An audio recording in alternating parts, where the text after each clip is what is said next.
Hey guys, we are back, and this time we're gonna share with you the cost of living in Melbourne. And I'm gonna transfer you to my lovely friend, Mr. Brian, who has done all the analysis for cost of living in Melbourne. So over to you, Mr. Brian. Thanks, Ankit. But before we start, a special thanks to my friend Jack Frost, who has requested this video, and I'm gonna tell you guys how much does it cost to survive in Melbourne. So without further ado, let's get started. So here's the thing, I have tried to create this video on the same lines as of the last one. That means I am going to explain the cost of living in three major categories like rent, food and travel. So for those who haven't seen the first video, they can check it out here. So let's start with rents. Just like Sydney, rental follows the same trend.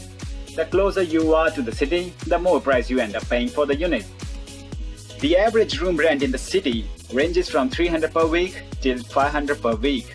But as you move further towards the suburb, the rent cools down to $150 to $450 per week. Another cheaper option for accommodation is to look out for a room sharing. A typical room share in CBD will cost you around $170 to $200 per week. And similar shared room will cost you around $110 to $120 in suburbs. Also be mindful of the fact that all the rents mentioned here are exclusive of all the bills like electricity, gas and internet. So let's move on to the food cost now. A 3-course meal over a week will cost you around $110 to $130 per person. The bread and milk will cost you at around $1 each. A chicken breast per kg will cost you around $11. A beer will cost you around $5 and a pack of cigarette will cost you around $25. And if you are a foodie like me and you prefer to eat out, the meal will cost you around $11 to $18. So as your number of trips to the restaurant grows, your weekly food bill will also grow. So let's move on to the third major cost for a person, that is the public transport. So the public transport in Melbourne include buses, trains and trams. Similar to what Sydney have like Opel, Melbourne has got Myki. So if you have a Myki travel card, you can seamlessly move around Melbourne public transport. Myki runs on the same philosophy. You charge it first and tap on and off as you travel. But the ticketing system in Melbourne is a bit complex. And it's the whole metropolitan city region is divided into 3 regions, mainly Zone 1, Zone 2 and the free tram zone. Free tram zone? Yes, you heard it right. There is a free tram zone where you are not required to pay for your traveling. Isn't that cool? Yeah. If that isn't enough, listen to this. You can travel without any cost on public transport if you tap on and off before 7:15 a.m. in the morning. We always go before 7 here in Sydney. Yeah, that's the fun part.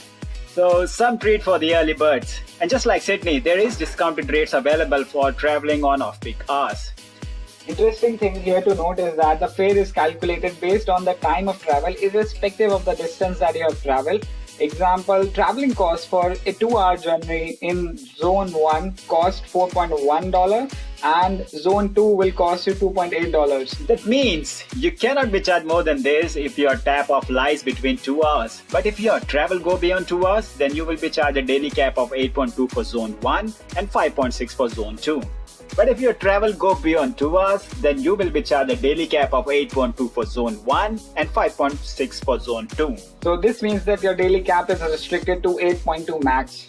Yeah, even if you travel from Zone 1 to Zone 2, the maximum will apply. That means that you will be capped at 8.2.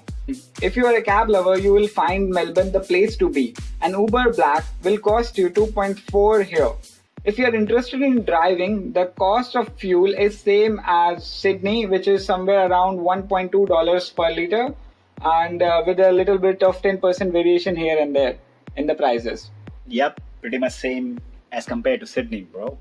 Okay, so to sum up all of this, an average week in Melbourne will cost you around $400 to $500, which is not cheap unless you have a source of income to cover it up.